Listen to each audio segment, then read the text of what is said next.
Hello, folks. My name is Lucas Underwood with the Changing the Industry podcast, and I am a shop owner, L&N Performance out here in Blowing Rock, North Carolina. I am so excited today to be joined by the one, the only Mr. Cecil Bullard. Cecil, buddy, how you doing today?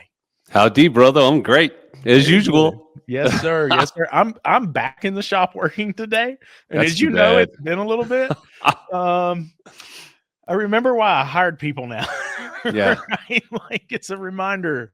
It's a good idea every once in a while to get back on the front counter just to Yes, stay grounded a little bit, I think. for sure. So, I see that a lot. I see a lot of owners who will go to a training class. They will go and be involved in something, and they'll come back and they'll say, "I want you to do this, and I want you to do this, and I want you to do this, and I want you to do this." And I'll ask them. I'll say, "Hey, could you imagine doing that? Like seriously, could you imagine being on the front counter and yeah. doing all of the steps that you just shared?" And they'll say, "Well, I pay people for that." Okay, I understand, but I'm just saying, like, let's say that If you tomorrow were, yeah. you were on the front counter. Tell me how that would work out for you. And he's like, "Oh, that would be miserable." Like, maybe you should think about this process before you implement it, right? Funny thing too, Yeah. if you look at service advisors, in my opinion, that's probably the toughest job in the shop, being the service Yes, advisor. So much absolutely. going on that you're trying to organize, etc. And they believe that they're really busy, and they are really busy. Yeah. And so now you have an owner that comes to a class of mine or whatever, and goes in and goes, "Okay, hey, I want you to do these 3 things." And you're like, if you're the service advisor, you're saying to yourself, "Well, when and how would you like me to do those? Because right now I'm tied up."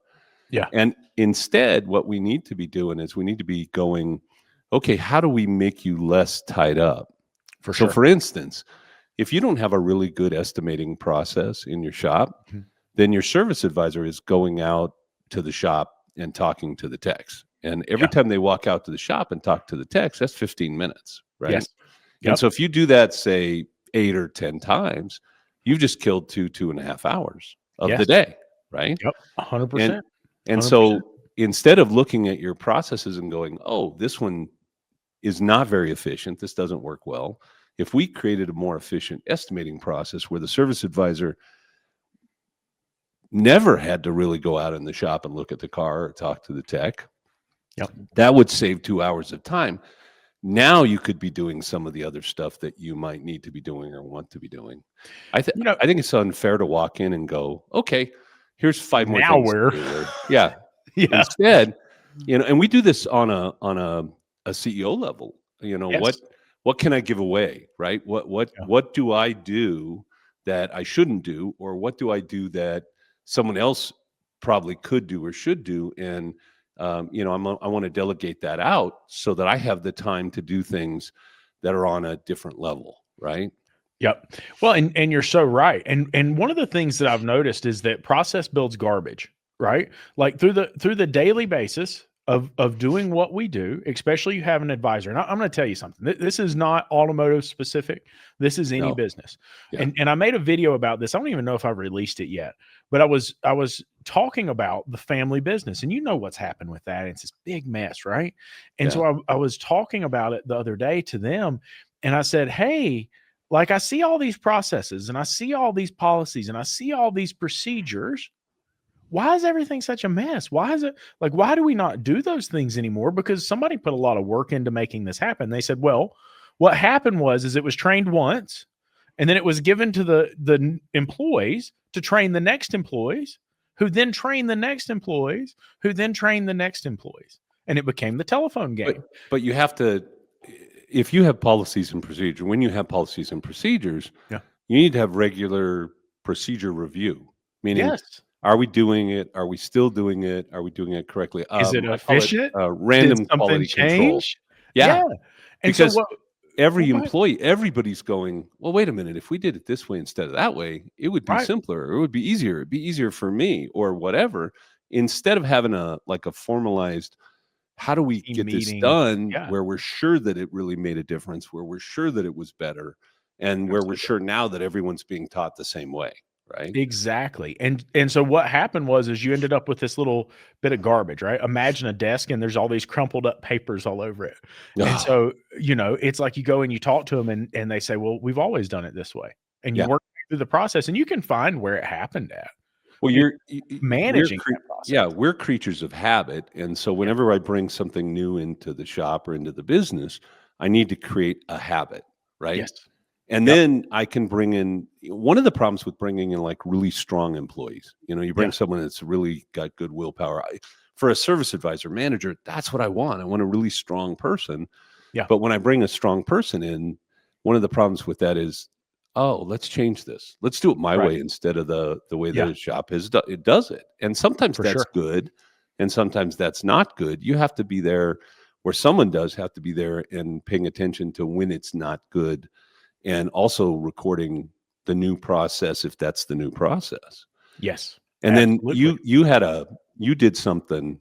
Um, I was going to make a joke when you were saying, I don't know if I've released it yet. I don't know how you could tell. You probably release like 27 things a day. So I don't know how you do anything else.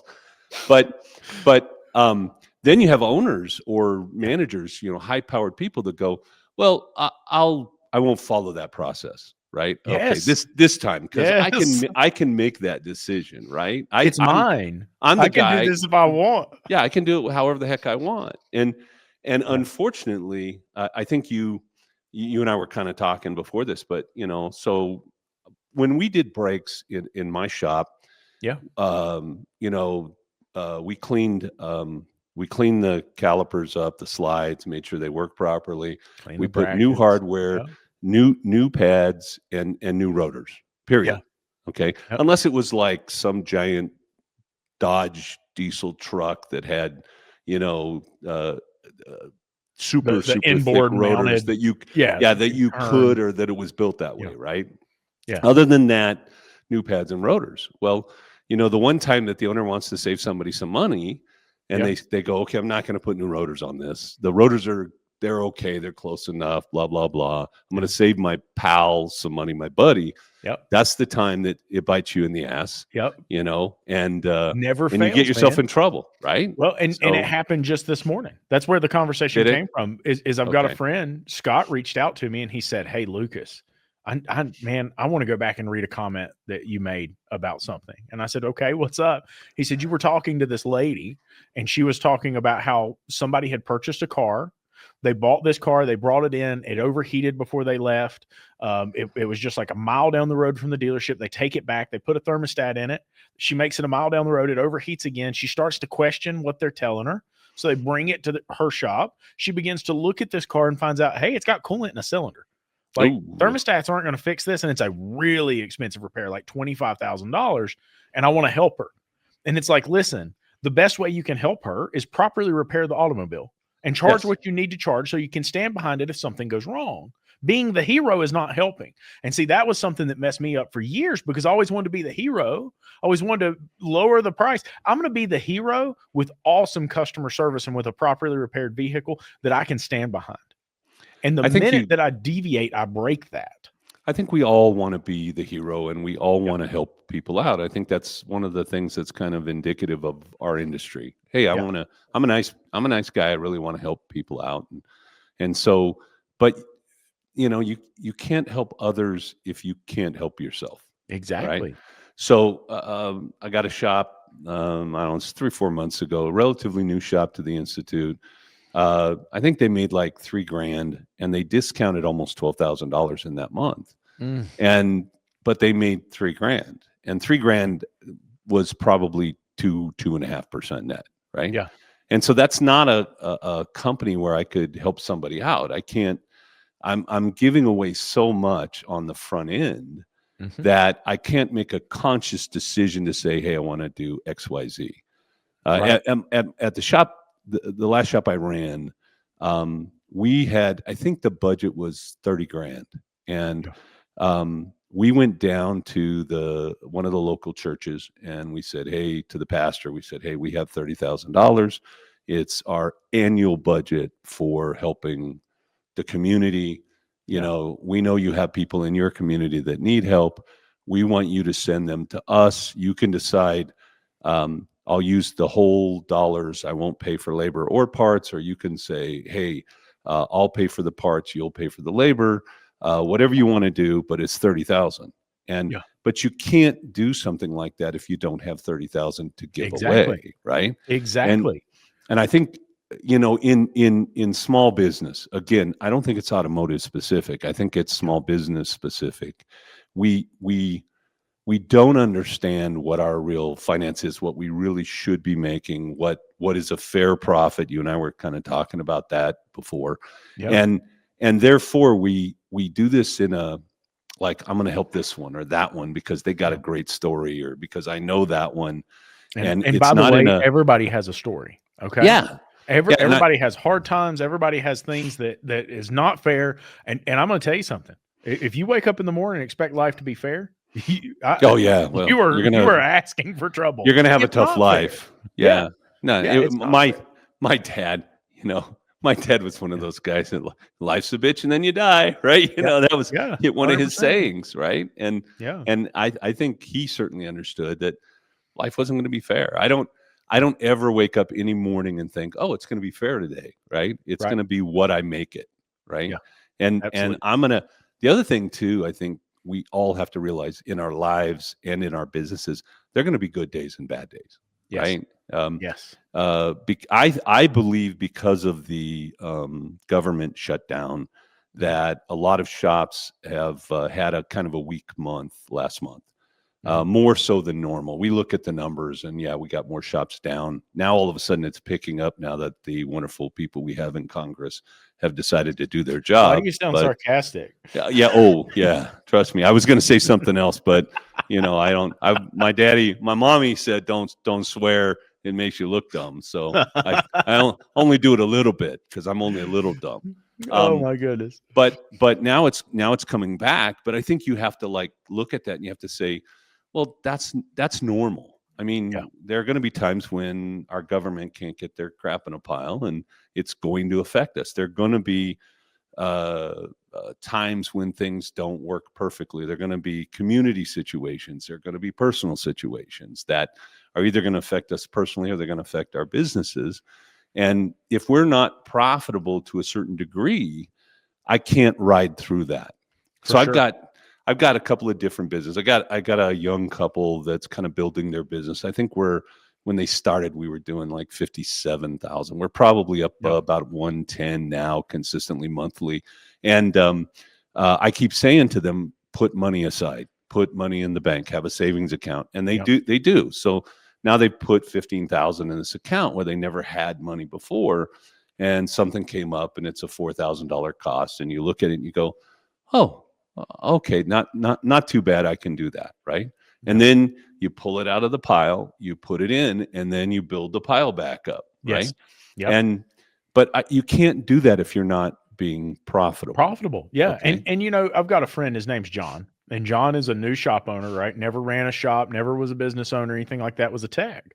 And we were having discussions a while back, and I said, he would call me and he would say, hey, Lucas, I've got a 30% margin on this part. It's really expensive.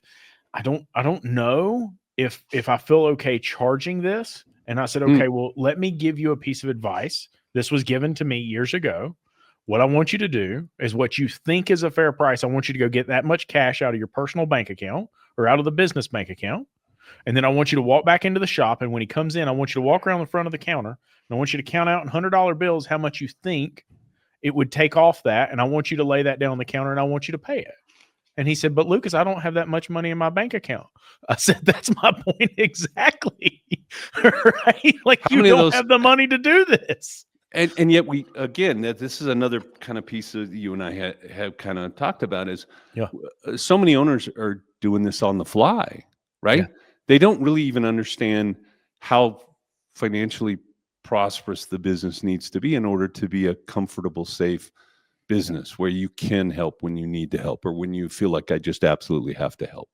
And I always say I hate emotional discounting, and that's emotional discounting, right? Yeah. If you, I would tell you that you need to make 20% net profit, and if you don't have a business designed a machine designed to make 20% net profit, then you do not have a business that is safe or comfortable, and Yeah. you do not have a business that can help Yep. people when you I, need to help people. listen, I'm gonna tell you something. You know, I'm a huge Warren Buffett fan, Yeah. and you know, I became one of his fans years ago. I posted this in my LinkedIn, but I became a fan of his years ago. And I was watching a YouTube or a Yahoo Money or Yahoo Finance video, and they said, "Hey Warren, what is the best advice you ever given?" He said, I wasn't given this advice. I was taught this advice from my dad." And he said, "My dad just showed me what unconditional love was." And he said, "If you can do that with a child, you're 90% of the way home." And then she said, "What's the worst advice you've ever been given?" And he said, "I've always kind of known what good advice was." He said, "I'm sure I gave plenty of terrible advice." But he said, "I'm going to tell you that Tom Murphy told me 40 years ago that, Warren, you don't have to tell that guy to go to hell today. You can wait and tell him tomorrow. You ought to sleep on it and think, make sure you feel the same way." And he said, "I've learned that instead of making decisions in emotion, I need to make decisions in fact." Now, I'm going to tell you his retirement letter. If you've not read his retirement letter, it's one of the most powerful things you'll ever read, right? Because he talks about an obituary and he said, you better be writing your obituary right now, because you don't want somebody else writing it based on what you didn't do, right? Yeah. And so that's something that I often think about, and emotion plays into this. I had a probably 2-hour conversation with a shop owner day before yesterday, coming back from SEMA, over the weekend, that kind of thing. And I happened to see it, and I didn't respond to him until yesterday. And he said, "I've got this guy. He's been working for me since October, paying him $30 an hour flat rate, 30-hour guarantee. I'm doing all these things trying to keep this guy happy. And all he does is complain and fuss. And I don't get paid for this. And that's not my job. And this isn't that." I'm like, "Bro, right now is the time to send him down the road." And he said, "Yeah, but this is a nice guy. And you just don't understand. And I'm trying to help him." I'm like, there is no place for emotion in business. Right? Yeah. It's not okay to keep this person because they're toxic. They're going to make the environment toxic. It's going to destroy your business. But see, as business owners, we often bring emotion into the situation. There is no place for emotion in business. It's by the fact. And if you look at, go ahead. Would you talk to my CEO about that a little bit? Your CEO is a pretty tough guy. I don't. Yes, he is.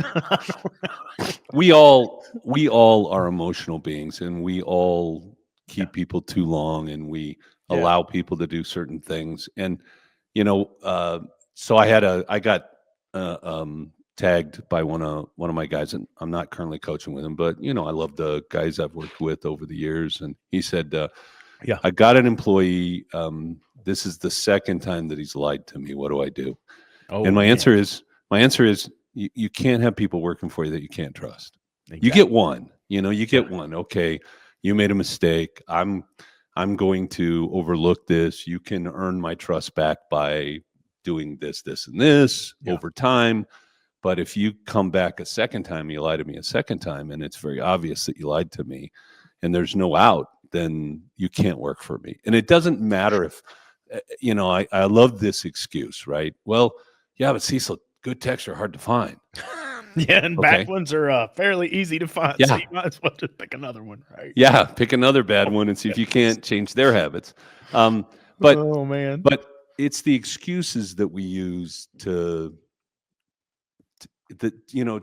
justify whatever choice we're making, and it's often an emotional choice and not a logical or a good business decision. Yes. Okay. And I'm not saying fire everybody. I'm not saying you shouldn't have grace and those kind of things. But if you've got a guy that's worked for you for say 60 days and all he does is bitch and complain, it's only going to get worse. Yeah, that's going to get worse. Get used to that, because that's going to be your life as long as that guy's with you. And you can set the standard, right? And this is one of the things I see everybody do is they don't set the standard fast enough. So the very first day, you can ask my team, right? Like, you step out of line down here, I'm not waiting to talk about it. I'm talking about it right now. And I used to think, oh, this is very aggressive to do that. And I care about my people, so I don't want to know. Like, you set the standard from the word go. And if you let that slide once, we're going to see a decline. If you don't let it slide at all, we'll either hold that line or we can begin to improve and go in a better direction. So, one of the guys that spoke at our summit said something about you may have a standard here, but you allow this behavior, Yep. He said, "Congratulations, this That's is your your new standard. standard. This is not your standard." You And you so, promote what you permit. yeah, and we do Yeah. that almost constantly. Well, that guy's a nice guy, so okay, he's having a bad day, blah blah blah. Yeah. I'm going to let this slide, and then pretty soon that's the habit. And Yep. then now that they've created the habit, everyone else is looking at that and going, "Well, wait a minute, I thought we had this standard here. Yeah. Obviously, we don't. So if that person can act that way, then I can act that way." Yes. And the other thing 100%. is, I'm not going to spend my life, and believe me, I have made mistakes up the yin yang, just many Me too. mistakes, business mistakes, personal mistakes, life mistakes, etc. But I'm not going to live my life thinking, "Oh my God, I got to go work with that guy, and it's going to be and I know he's just going to, all he's going to do is bitch today." We have our core values, right? Our Yeah. 5 core values, and one of those, it has to be fun. Yes. And so when it's not fun, we take a look around and we go, "Why isn't it fun?" And if that's a person, then how do we help that person modify the behavior, or how do we replace that person? That's all Yes. there is. There's no more, right? Absolutely. And because we your want business time. will become who you allow in it. Yeah, and Right? I want time frames around that. Are we going to give this guy 2 weeks, or are we going to give him 2 months? What's the and by the way, I'm going to let that person know you've got 2 weeks. Pull it out, because 100%. it has to be fun. I'm Yeah. gonna, I tell the story. I'm not supposed to be in the automotive industry. I never thought I would be in the automotive industry. My father didn't want me in the industry, and yet I've spent 45 years here. Yeah. And you wake up one morning and you look in the mirror and you go, "Wow, that guy's old. Who is that dude?" And it's 45 years have gone by, and I'm not going to spend, I don't know, the next 15, the next 25, whatever I have left. I'm not going to spend that being miserable. I'm just, Yeah. it isn't worth it, right? I've told this story before. And Gary, I promise I'm gonna answer this question. I know the car's pulling into your driveway right now, so we're gonna go to it next. I promise, but I am gonna tell this story. Here's the thing. Years ago, I walked into this shop. I had a guy who was here and he tinted windows. He had a Volkswagen, and there was a Volkswagen specialist in town. And I knew the Volkswagen specialist really well. He was elite. I mean, like, you wouldn't find a technician this good on Volkswagens anywhere in the country. I mean, this dude was just that good. And so he was known to be a little ornery. And so my friend took his Volkswagen over there. He didn't know he worked over here, didn't know anything about that. And he went to pick up the car. After weeks, he hadn't heard anything. The guy called him and said, "Car's ready." And he's, "What? Like, you didn't call me with an estimate? You didn't anything? You this, that, and the other?" And he was really rude and really short and really abrasive. And so I said, "Well, I'll tell you what, I'll go over there with you and we'll pick up the car." And so we go in, and he walked in first, and I came in behind him, and this guy's just giving him up the road. And he walks in. I said, "Hey, what are you doing?" And he said, "Oh, not much. What are you doing here?" I said, "Oh, he works for me." And he said, "Oh, well, come on back here. Let me show you what was wrong with the car. Let me show you how you can avoid this next time. And by the way, you don't owe us nothing. Don't worry about it. Come on back." And I was standing there, and the lady at the front counter was there, and I said, "What makes him like that?" And she said, "Sweetheart, he spent his entire life of making every person who walks through that door's problem his problem. And he's bitter and he's ill now." Right? Yeah, can't do that. Yeah, exactly. And so that's what we do when we involve ourselves in these levels. We can't fix other human beings. And so if we run our business by the numbers and by the facts, it eliminates this emotional attachment that's unhealthy. Right? So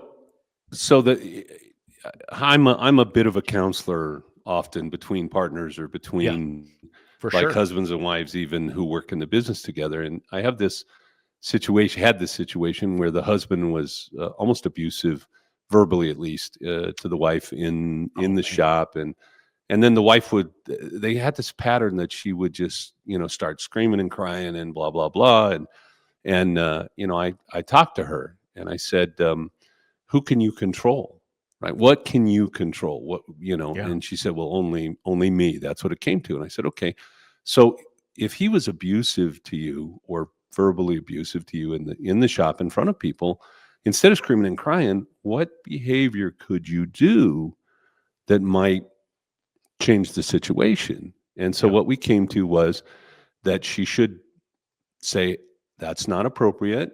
That's not what you should be doing. You shouldn't treat me this way in front of all these employees. And then I'm going to go take a break. And then you and I can talk about it later, tonight, tomorrow, whatever. But no screaming and crying. And you know what happened? It shifted the whole tide. You cannot control other people. You can only control yourself. That's all there is. Yes, absolutely. So Absolutely. And E plus R equals O. See, a lot of people live life and they say E equals O. No, the event doesn't equal the outcome. Your reaction is what creates the outcome. And so if you can learn to slow down and think about it before you react, don't let the emotion drive you into a reaction. Focus on the event and say, what are my options? What is my solution? What could I do? How could I make this better? But make good decisions after the fact, because you can't control what happened. And also understand that not every choice will be a good choice, even though you make it, right? Yeah. So 100%. It's not about whether or not I have some failures. Of course, I'm going to have some failures. Yeah. It's about, am I moving forward in a intelligent, logical way that's going to improve my life and improve the lives of others around me, right? 100%. So, hey, listen, we're going to jump in. We're going to answer this for Gary. Okay. Yes, sir. Because here's what's happening live right this very minute. This car Gary. that he's asking about just pulled back into the driveway. Let's do it. He says, client from a big project came and picked up, paid with a check. No issues with the previous check from this client, and send a message saying they're stopping payment on the check due to mechanical issues with the vehicle. Unable to contact the client at this time to retrieve the vehicle for diagnosis on the issue. What's your opinion on best approach? Mind you, this is $9,000. I got to get the car back in the shop somehow, because number one, if they're saying that I have mechanical issues, then they can decline the check. That's I almost have no recourse. And if it's something I did, then I have a warranty. And so what I've done in the past is made sure I got in touch with the client. And that might take more than just, oops, I sent them a text or I sent them an email. It might be multiple phone calls. It might be chasing them down where they work, where you can be in front of them. And I've got to get the car back in my shop. Number one, to verify that whether or not what I did was done correctly. That's the first thing I'm going to do, right? Whenever we worked on a car and things didn't go the way they were supposed to, the first thing we do is we check the work we did to make sure that the work we did was legitimate and then it was done well. And then this is not our instance. I document that very clearly, and I don't release the car until they bring me cash this time. No credit card, no check. No checks, no nothing. Cash on the barrelhead. I have a very similar process. Step number one, right? Because you're right. They can stop payment on a check. It does not have to be legitimate for them to stop payment on a check. They can do that if they want. Same with a chargeback. It doesn't have to be legitimate. Now, an amount that high, because I have warranty terms and service, and I tell people this all the time, your warranty terms and service dang well better be on your invoice, and they better have signed something. Yes. Because it says what my warranty is. And by the way, if they don't sign, you don't have a contract. You have nowhere to go. Exactly. Absolutely. And so on that, warranty terms of service, when they sign their invoice, it literally says, we don't do refunds. There is no refund policy. We correct the problem if it's related to something that we did. And here's how you obtain that warranty. If that is not on there, you are up the creek in many, many cases. It's a location warranty. You have to bring it back to us. We have to have the car. It's not take it somewhere else and then send me a bill. It's not. Absolutely. We don't pay for hotels or travel. Rental cars and now if you want to do that, if you want to do that, that's on you, right? You can do that after the fact, but it needs to be on paper that you don't do that. The whole back page of our work order was printed with our warranty policy stuff. Yeah. I mean, the whole page. And they had to make it small to fit it on 0.9 or 0.8 to get it there. Yeah. So, and it's like, we did a transmission and we got a call from somebody and they were 500 miles away from the shop and the transmission's leaking and they're at a dealership and the dealership's like, well, we have to put a new transmission because these guys are idiots, blah, blah, blah, blah, blah. And we're going to send you, so we're just going to send you the bill from the dealership. Oh, no, you're not. Right. You will take it to a shop of my choice. I found a shop nearby. There was a seal leak. I think it cost me like, I don't know, $24 to have it fixed. The shop was being nice to me, but they didn't need a whole new transmission. Absolutely. And that the only way that happened was based on the warranty policy and the signature. Yes, absolutely. And I'm going to tell you something. Listen, when I go into these instances, I get a telephone call. Hey, there's an issue with something you did. Hey, I'm unhappy with my experience. You know what I'm doing? I am attacking it like you would not believe. I'm on the telephone. I'm calling them. I'm texting them. Hey, I want to make this right. I want to take care of this. Tell me what's going on. How can I help? What do I need to do? And my by the way, staff is I'm also documenting all of that because Yes. I may have to go to court, and if it's Yes. $9,000, I'm going to go to court. Yep. And I might even talk to the district attorney because that's a felony for them to Yes. mislead and steal $9,000 from Well, me. in North Carolina, it's theft of services. Yeah. Right. In North Carolina, it's theft of services. And that's why the terms of service is very important. Right. Because I have to have a terms of service that says what. But this what also I'll do. goes back to the conversation that you and I also had. And that is, we have so many guys that are flying by the seat of their pants. Yeah. And you they don't even understand the liability they have.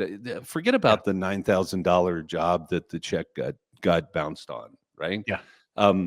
Think about somebody, you doing work on somebody, they take their car out of your shop, the next day they kill somebody, you know? And who do you think is going to be named in the lawsuit? Absolutely. Right? Yeah. Absolutely. No matter what. Even if it's not your fault, even if it's not even remotely your fault, even if it has absolutely nothing to do with you, because you touched the car, you're going to be named in the lawsuit. And if you cannot prove what you did, how you did it, and why you did it, and you don't have signatures, you're screwed. And we have completion photos on our repair orders. And so the part was replaced. Here's a picture of the part. Oh, by the way, you see that red mark right there? That means that we torqued the bolt, right? Yeah. That's torque mark. And so we know that never gets put on until we torque that bolt.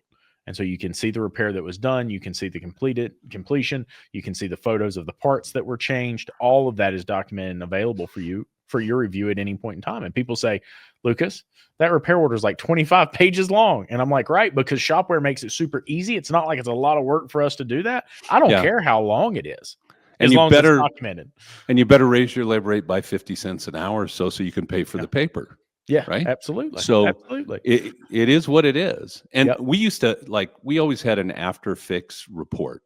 Yeah. So if the car came in with this symptom and this is what we diagnosed, this is why we decided to replace that component. We replaced that component. We retested the vehicle. We verified that component is working properly at this time.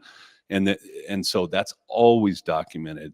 In whatever repair you're doing or whatever service you're doing, that was done legitimately, especially if you're torquing. I love the idea of, here's a red dot on that bolt. It means it was torqued, right? Exactly. Yes, sir. Imagine, going to court and then you can stand in front of a judge or whatever and go, here's our process. Here's how it's done. Here's how I know it was done properly, and by the way, it's documented. It's on paper. Here's how this works. And we do that how often? Every single time. Yep. Just the way we do business, right? Yep. And nobody gets the choice not to do it. Yep. Now look, we're gonna step on the accelerator here. I got yelled at by somebody last time. They said you didn't answer my question. Go. And I said, well, Michael Smith's a talker, man. You can't let him just talk on and on. I mean, he's smart. Cecil too. So yeah, Cecil too. So I don't know about the smart part, but the talking part, we definitely. I tell you, Michael Smith is a very smart man, right? Yes, he is. He's pretty awe-inspiring. When you get to talking with Michael and the way he asks questions, that's how you know he's really smart, is because the way he asks the question, you're like, you're trying to get in my head, aren't you? All right, Matt McCann. Now, I love this question. He says, we have a solid team of technicians and front staff. Oh, they moved it over so I can see it over here. We have front staff who work well together, but it often feels like most of them work for the company rather than with the company. I truly believe a great culture and buy-in leads to a positive outcome in production. What are some effective methods or approaches to help strengthen our shop's culture and shift that mindset toward a sense of shared ownership and teamwork? Now, I'm going to tell you this, okay, Cecil, I've got to jump in and answer this first because it's something that's near and dear to my heart, okay? Go for it. The first thing is there's this great video, and it's by a man named Tim Kite. It's on YouTube, and it's about leadership. And if you go search this, it's got some yellow and purple dots or something on the title screen. You'll see it. And it is one of the most beautiful speeches on culture I've ever heard. And he names a couple things. And one of the things that's always stood out to me is that you have to be going on a journey You have to be going somewhere, right? Because people today want to be on a journey. They want to be accomplishing something. It's bigger than just showing up and getting a paycheck for them. And so we have to show them what that journey is and why it should matter to them and why it matters to us. And the other thing he talks about, you have to do it for the right reasons. It can't be a personal agenda. It can't just be about me getting a paycheck. It has to be about this business serves you too, right? You also have to talk about it, you have to document it, and you have to live it. So, when we start talking about your mission statement, your vision statement, and your core principles, you need those documented. And I always tell people, look, if you're going to write a mission statement, put it on the wall, and then not live it, don't write it. But that at the Institute, we work together. Now, I had a meeting the other night with a few of the top people here, and I was like, I need everyone to understand this is not a democracy, right? Yeah. It is not. Not everybody's. Not you're not going to get what you want because there's 3 of you that want X. It's what is it Dutch says, a benevolent dictatorship. Yeah, it is. It's a benevolent dictatorship. It is, right? But so there's that. On the other hand, people need to feel like their voice matters, right? Yeah. And that their vision or their what they want lines up with what the company wants. Yes.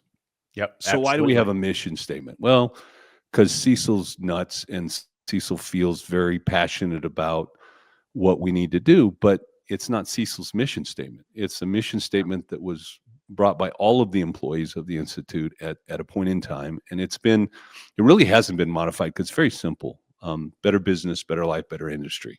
But when we advertise for people, when we say, hey, I want a new employee, it's there. When you interview, it's there. When you have meetings with your people, it's there. It's constantly there. It's not just on the wall, but we also discuss it. We talk about it. We talk about how it applies. When we have decisions to make at the Institute that are tough decisions, we say, how does that fall in line with our core values, right? Yeah. We had one of those last week, and we decided that the decision that we were making didn't fall in line with our core values, so we were going to make another decision, a different decision, right? Yeah. And I think that other piece that you and I talked about, when the owner or the manager doesn't follow the process or doesn't, then it's all out the window. You're taken out of that trust account. Right. You're taken out of the trust account. Tim Kite said, now you go ahead. You go ahead. No, you go ahead. You'd already forgot what you were going to say. Go ahead. No, I haven't. I'm good. So Tim Kite said the real challenge of like, because core values, the way that we see it, right? Because core actually is a Latin word for heart. And he talked about the fact that, because you go to the coronary department of the hospital, and he said the challenge is getting it off of the wall, because those are poster values, into the heart of your people. And so it means that we have to hire people who believe what we believe. Yeah. Right. Now, I'm going to tell you something. One of the coolest practices or I don't know what you'd call it, that we've done in our shop. Jeremy Hoyam is the business coach for the family business up the street, right? And he suggested something, and I found it brilliant. He said, I want you guys to sit down, and I want you to name 3 people, each person in the room, name 3 people that made a big impact in your life. That's why you guys do that on the podcast. Yeah. We name all those 3 people. And then he says, okay, now what I want you to do is I want you to name 3 things about those 3 people that was impactful for you, that reason that stuck with you, and why you like to emulate. Yeah. And so we go down and we make this list. And, when we got done, we found out that the things that mattered to every single person in the room mattered consistently across the board: honesty, integrity, doing what's right regardless of who's looking, right? It wasn't about money. Yeah, you can't run a business and make poor decisions, because that's going to put more money in your company. Now, again, you and I have conversations all the time, and because I love talking to you, and I don't know if you care about, I don't know if you love talking to me or not. But I do, of course. So we have the shop owner who's not making a living, who feels bad if they make a profit, et cetera, et cetera. That's not what I'm talking about. I'm not saying that the business has to be profitable, and it has to be profitable to a certain extent. because that then allows me to take care of my employees and Yes. their families and my customers and my community and all the other things. But when you have a financial decision to make and you decide to go against your core values because it's a financial decision, because it's going to impact you, right? You are making a mistake. Okay. You need to build that bank account that allows you to make the right choice even when it hurts, right? Yes. And in order to do that, you have to charge properly on the front and be profitable on the front so that you have that opportunity. I would tell you, there was that post about there's these dishonest guys, and there's always dishonest people, no matter what industry you're in, right? There's going to be a certain percentage of those, no matter what you do.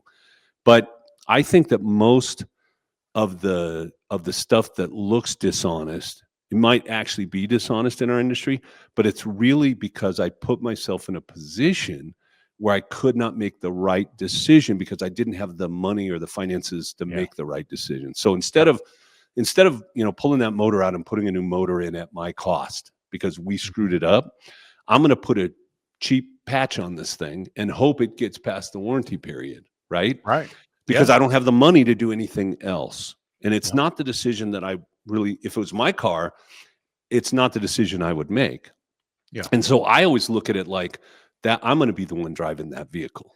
And so if I'm going to be the one driving that vehicle, how am I going to fix that thing? And if you charge enough, and I can't say that we always do either. There's sometimes you come up against a financial decision and maybe there isn't all that money sitting in the bank. But if you make the wrong choice and you've got the writing on the wall and the mission statement and the vision and the you values go against that, buddy, you just wiped it all out.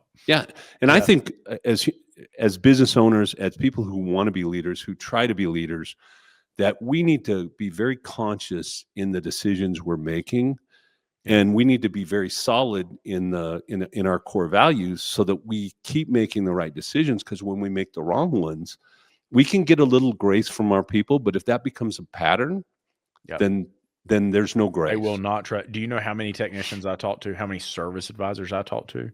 And they say, I don't trust them. I've seen what they do to other people. I'm not going to. But I also think that we're not building the emotional bond with our employees that we need to build. And the emotional bond is not, you can walk on me and you can do whatever the hell you want. I'm going to pay you whatever you want and all that. There are rules and boundaries. Dad, you got to have boundaries. Okay. There are rules and boundaries, but we need to have an emotional connection with our people around the core values of the business and that journey that you're talking about. What's the journey that we're on together? So that when we fumble, right? When we fall down, we have a lot of people there to pick us up and help us move forward, and not point fingers and laugh at us while we're on the ground, right? And if we don't build that core, if we don't build that emotional bond, then we don't get what we need, what we should have. And one of the things I'll say about this to Matt is that for one, you need to be really careful here, because usually if the culture, right? Like, so I have a big personality and the people in the shop know my heart. They know what I believe, and I try my very best to live that. There's days that I don't hit that mark and they pick me up and they get me there. And there's days that they don't hit the mark and I pick them up and get them there. There's days I don't feel like it. And they're like, hey, dude, it's okay. Right? Like, we got this. We're fine. We're going to get through this. Right. Well, so here's the thing is, like, you need to be careful, because if you don't have a culture that's developing underneath you, there might be a seed somewhere in that culture that something's wrong. There might be someone in the culture who is trying to distract and pull back from it. Now, you said something about boundaries. I want to just tell you how smart my wife is. Okay. The other day, she can't be very smart. She's still hanging out with you. So I don't know, brother. Go ahead. Sorry. She tolerates. Okay. Yeah, there we go. I'm always gone. You notice that, like, I'm always on the road. That's how she tolerates me. Yeah. She said, listen, I'm going to tell you something about yourself that may not feel very nice. She said, you're a giver. And I said, okay. She said, givers have to set boundaries because takers never will. Yeah. And I thought, right? Because I'm bad. You've seen me do that. Yeah. You've yelled at me for doing that. Yeah. And it's like, listen, you have to set boundaries with these people. And one of the things I see shop owners doing, I just had a conversation with that guy who's having all these issues with this tech in the shop. Only been there for a short period of time. Super toxic, killing the organization. Yeah. If you don't set a boundary that says you will not behave this way, we do not tolerate this here, right? Because see, what I've learned, Cecil, is that I have to have a line, and that line is once you cross that, no more Mr. Nice Lucas. Okay, I have a job to do. I'm not letting you damage the rest of the team. It's not that I don't care about you. It's not that I want to harm you. It's that you're going to cause harm to the people that I care about. And that's the kind of the point I kind of wanted to make, is that while I'm trying to be the nice guy and I'm trying to be a giver and I'm trying to make sure everybody's taken care of, I can't have someone that routinely is not part of the team, is not part of the mission, is not part of the vision. I can't do it. Exactly. You know, I was thinking, you know, what's your favorite whiskey or bourbon? What do you like best? I'm gonna say Horse Soldier's probably my favorite right now. Okay, so I've got a really Young, nice. maybe? I've got a really nice glass bottle. I'm going to pour you, 2 fingers of horse shoulders, but I'm only going to put a little poison in it. Yeah, just a little. Okay, I'm just going to put a little poison. Probably won't kill you. Might make you sick a little bit, but it probably won't kill you. Are you going to drink that or not? No. Right? Not even a little bit. No. I'm not like David. I'm not trying to have the stomach bug in the middle of a podcast. But kind of how do we do that in our lives? We keep poisonous people around. We keep poisonous ideas. We keep poisonous behaviors around. But I'm going to fix them, Cecil. Yeah, win. Because, you know, I was invincible until I was, 57. Yeah. And, you know, prior to about 57, sometime in my 57th year, I looked out there and I thought, oh my God, there is a light at the end of the tunnel. I mean, there's an end to this life, right? Yeah. And it's closer now than it was, you know. Now I can see that I got 25, 30 years left, maybe, right? Maybe, right? And then quality of life and all of that. And when you're invincible, it's like, okay, so I'll drink that. It's got some poison in it, so what, right? You know, I'll take care of that tomorrow. I'll do that next week. You know, having to deal with that guy, you know, and then it's going to be tough on the business because now I don't have that guy. Well, I got news for you. Running shops and running, you know, the Institute, when you get rid of toxic people, it's amazing how much the other people step up. Exactly. And every single time I've gotten rid of someone toxic, the company has made leaps and bounds moving forward. Right. 100%. And look, here's the thing is there's a video of Jordan Peterson. It's actually the video that got him canceled. And you'd watch it and you'd say, how in the world did they cancel him? Yeah. Right. Over this, right? It's insane. But he talks about fixing things. And he said, we teach all these kids in school that they're going to be able to go out and do something. Because he taught psychologists, right? Yeah. He's like, you know, we teach them they're going to be able to fix something. And he said, no, the world's a really complex place. And it's really hard to fix things. And you're the equivalent of a chimp with a wrench, right? Yeah. Like you're whack. Did it make it better? No. To fix a human being is a lot of work. And it takes years. And it's not something that as a business owner, you're really supposed to be doing in the first place. You're getting off into some gray area here. And so if we have a toxic person in the shop, because what happens? Cecil, how many times have you seen it? They've got this toxic person in the shop. Yeah, but he's banging out hours.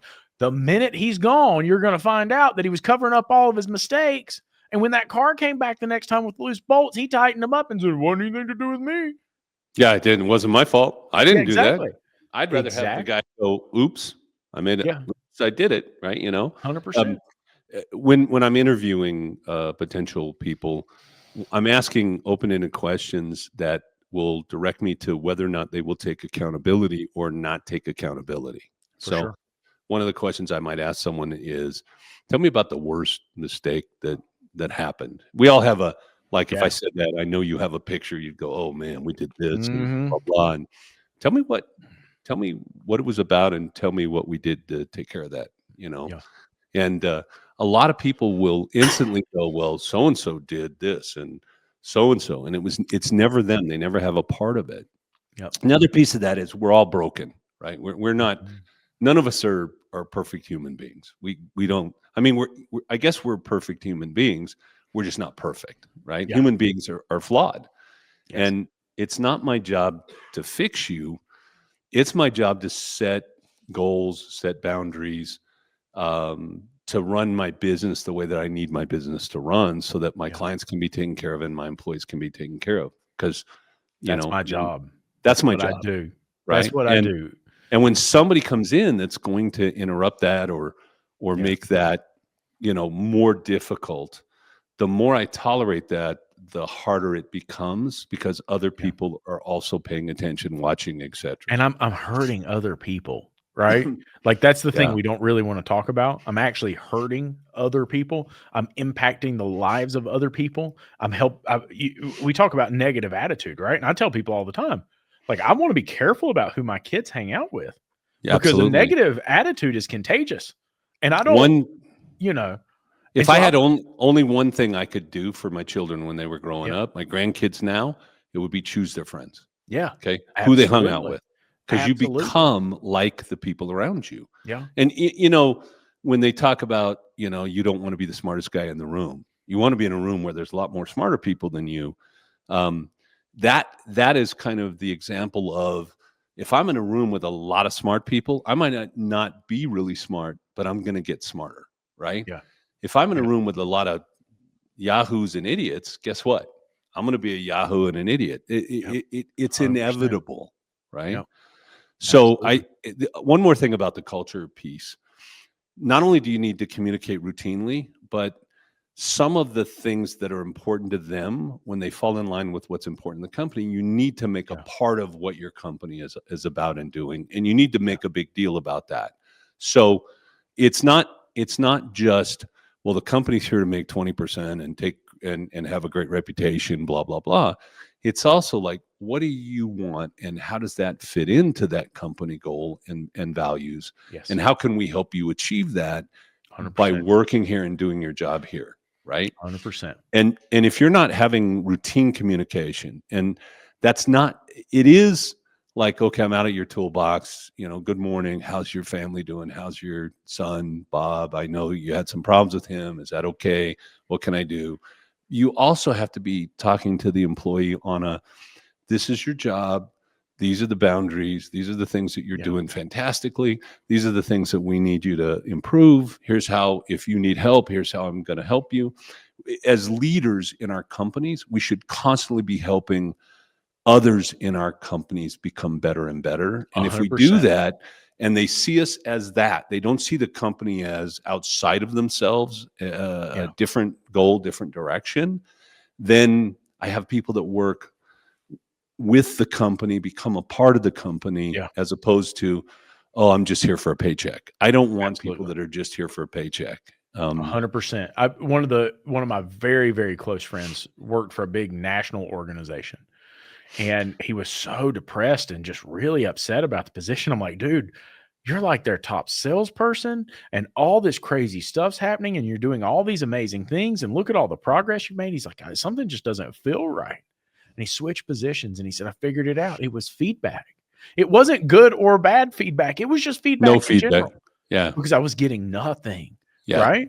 And so if we're not Well, talking to our people and they don't know the content of our heart, yeah. buddy, So you miss an opportunity. how many small businesses, shop owners, have a goal for the company that they know, that everyone knows what that goal is? A sales goal, a customer satisfaction goal, a comeback goal, et cetera, that everybody knows and understands, that you're routinely talking about.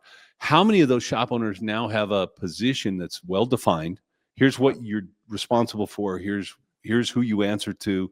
Here's who answers to you. Here's how we have our decision making paradigm. This is how we make decisions in this company. And how many of those owners now have goals with the position, a good position, agreement, contract, description, whatever. And then how many of those people are having routine interviews? I mean, like at least twice a year on your position and on your Temperature personal checks. goals, et cetera. And I mean, I see employees, I've been working in this company for 7 years. I've never once had a, here's how you're doing interview. Yeah. I mean, I've had the owner come out and yell at me because I did something that they didn't like, but I never had a sit down and say, this is my job and I'm doing a great job here, but I need improvement here. Well, I'm going to get us through these last two questions. I Go think for you're it. absolutely right. And I'm just a little disappointed. Nobody's asked why you're in a 1970s bathtub for this recording.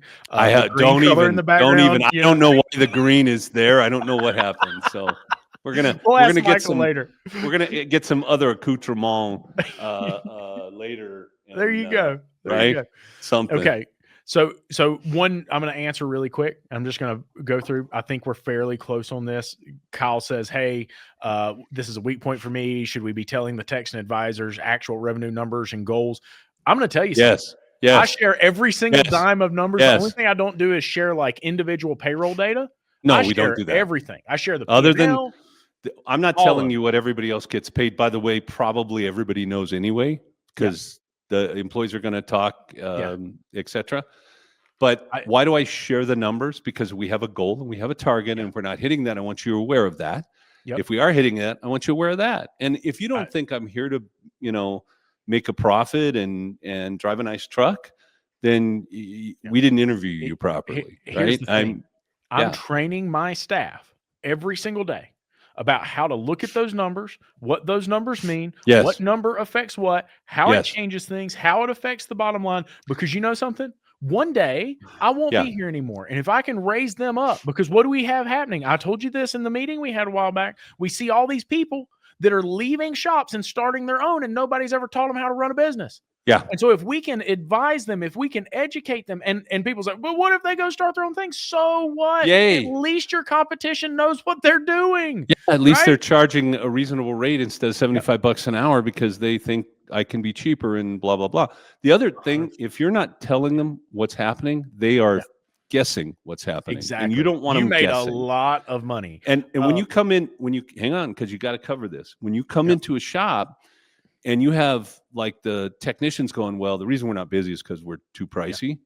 You're not having the right conversations with those people. They don't understand why we have to be $156 an hour, $200 an hour.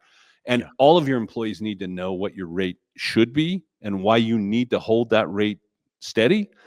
Because if you don't, then you make 3% and you have a business that's unsafe and you can't make good decisions financially.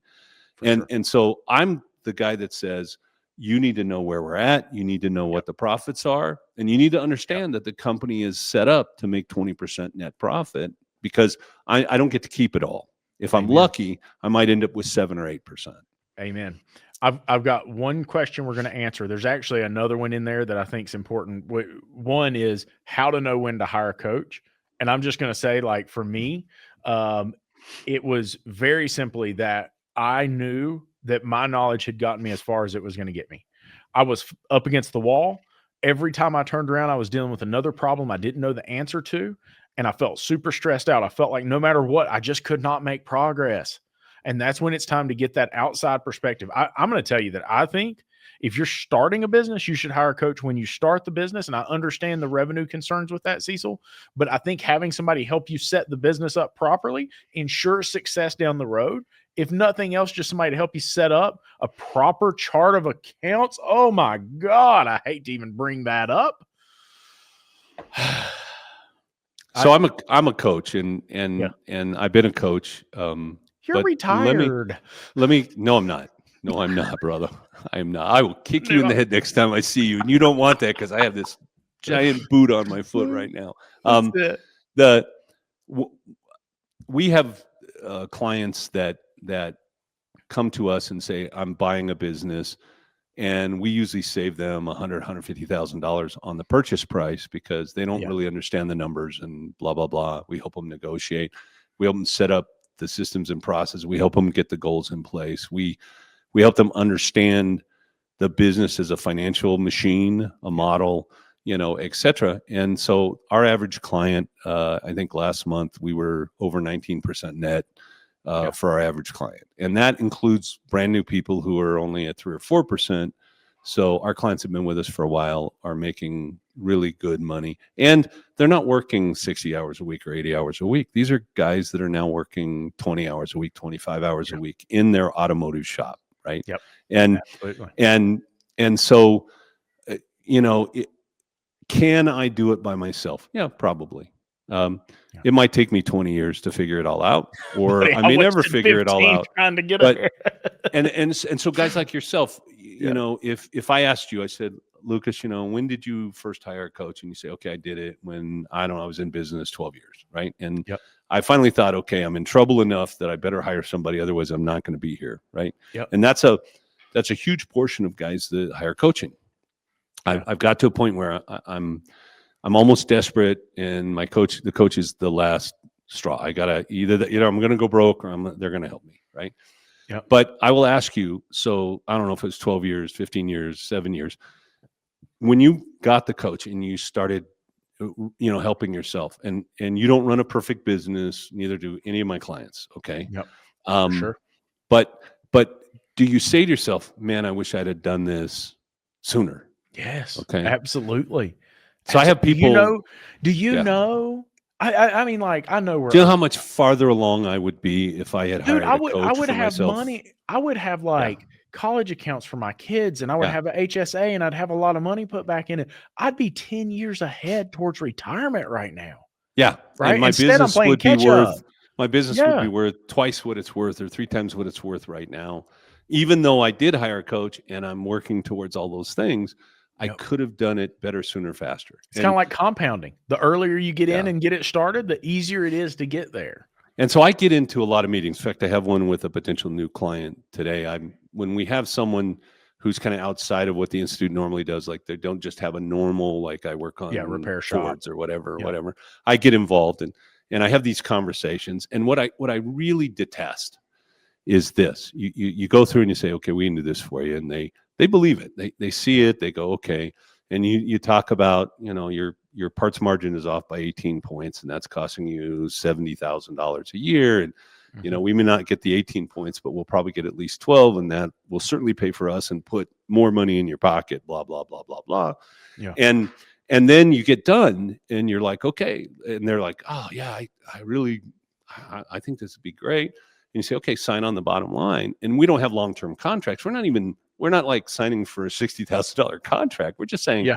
you're going to pay us month to month. And if you don't like what we do, bye-bye, you know, and if you do like what we do, you're going to keep paying us. And our clients keep paying us because they like what we do. But then they go, well, you know, I'm going to hire a service advisor. So once I do that, then I'll There's come back and always a I'll do reason. coaching, or I'm gonna. Yeah. And you know what I tell them? I said, no, you're not. You will never come back.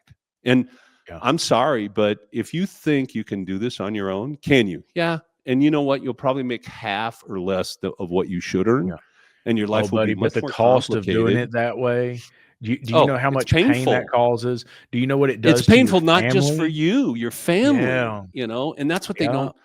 That's what they don't Mhm. understand, right? It's like, you know, my dad, all he worried about was the clients, and he did Yep. care about his kids. Don't get me wrong; he loved us, and he provided food and all that kind of stuff. But when it came decisions about where he spent his time and all of that, it was always with the business. It was never with the family. And Yep. on his There was deathbed, always another fire to put out. after 2 months in the hospital on a breathing tube, knowing he was going to die, all he could say to me was, I'm sorry. Yep. Okay. And it wasn't, I'm sorry that I, you know, didn't leave you $10 million or, you know, any of that. It was, I'm sorry that I didn't give you the time that we should have. I'm sorry that we didn't have the relationship we should have. 100%. So they don't understand that. And if you talk to, I don't know, I could give you 100 clients to talk to, and they would say, oh my God, my life is so completely different. I now have time for my family. I have a life outside of my business. I have money in the bank. I'm not concerned about, I can do investing in other areas. You know, Michael, Mr. Smith, you know, brainchild there. You know, he talks about like having that extra bit in peace. Well, Maslow basically says if you're worried about money and whether or not you can pay payroll next week, you can't think about family, God, you know, life. You can't have a good life. You can't enjoy life. And you know, here's on the other side of that. right? There's a lot of shops out here who are listening and they're saying, but man, I've got things pretty good right now. I've got things pretty dialed in. I've got things lined up. And the reason that I coach with the Institute is this, because when I sat down and started talking with Michael Smith, and because I'm not going to lie to you, Michael and I butted heads when we first met. And I went to Michael and I said, I really like Cecil. I feel like he's a close friend of mine. And I'm worried that what you're doing with the Institute and your engagement could be bad for them. And he said, why do you say that? And I said, because you're trying to tell all these people to go sell their shops. And he said, whoa, stop. That's And not I what said, we're "What?" doing. He That's set not me what that's down. about. We were at a Yeah. conference and he pulled out a chair and he said, I want you to sit down and you need to listen to me. And I It's said, "What?" about creating a legacy and having the legacy and controlling some of that. But Go ahead. beyond that, Yeah. what he did is he put his hands up on my shoulder and he said, I need you to listen to me, because I have seen all of these businesses in other verticals go through what's getting ready to happen to you. He said, if you don't believe me when I say this, go look at the collision space and see what's happened to them, because you work in the collision space too. I said, what are you talking about? He said, I'm Hardware. talking about consolidation. Mom and pop said- hardware stores, mom and pop pharmacies, etc. Funeral homes, right? Yeah. He said, what I'm trying to tell you is that the environment of which you operate now is not going to be the environment of which you operate 10 years from now. And if you want to sell your shop, great. If you want to build a bunch of shops and sell them as a package and take the money and run, great. But what I'm trying to tell you is that you're not going to survive and thrive in this market, in this environment, unless you change what you're doing, because you're going to be in a different market 10 years from now. You have the to industry prepare for it now. So I don't know.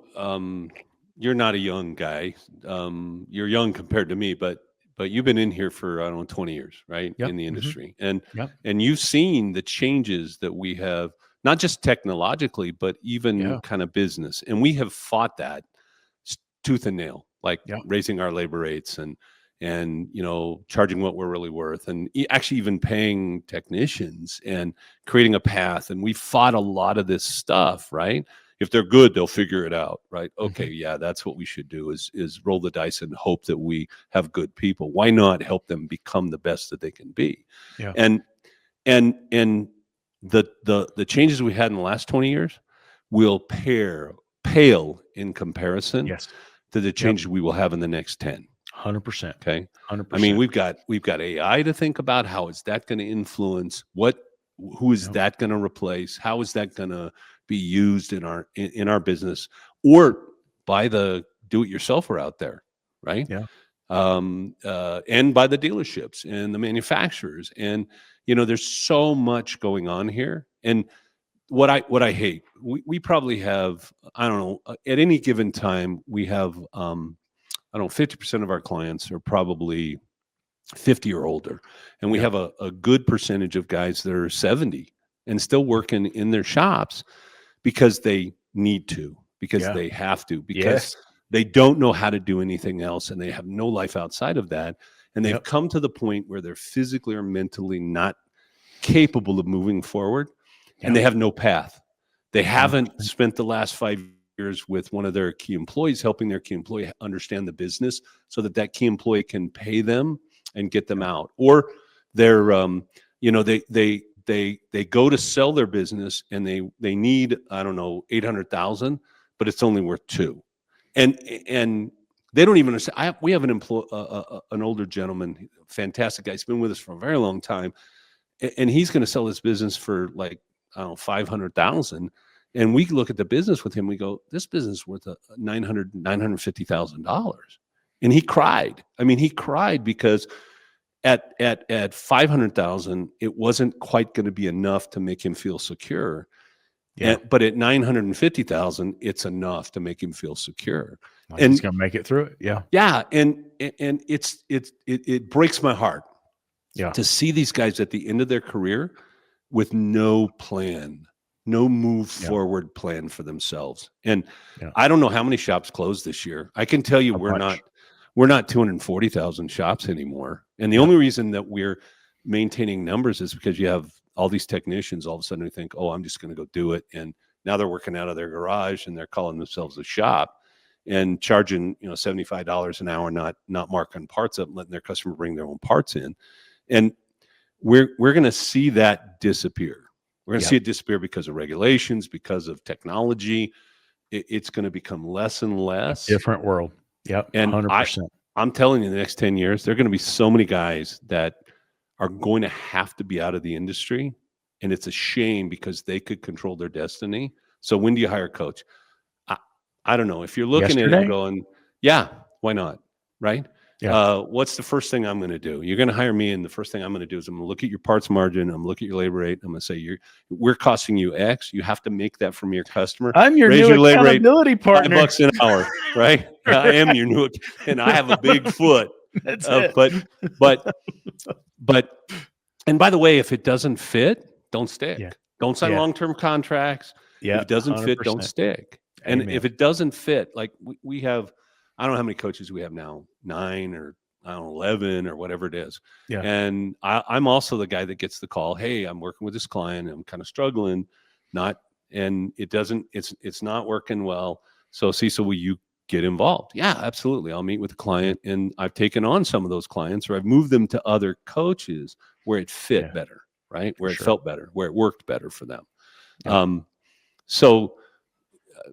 And you also want to probably hire a coach or a coaching company that has the philosophy that you fit with. If you are the discount, the belief in moral, ethical guidelines. Yeah. If you're the discount, get them in, get them out, get as much as you can. And that's what you want to be. It isn't going to fit here at the Institute.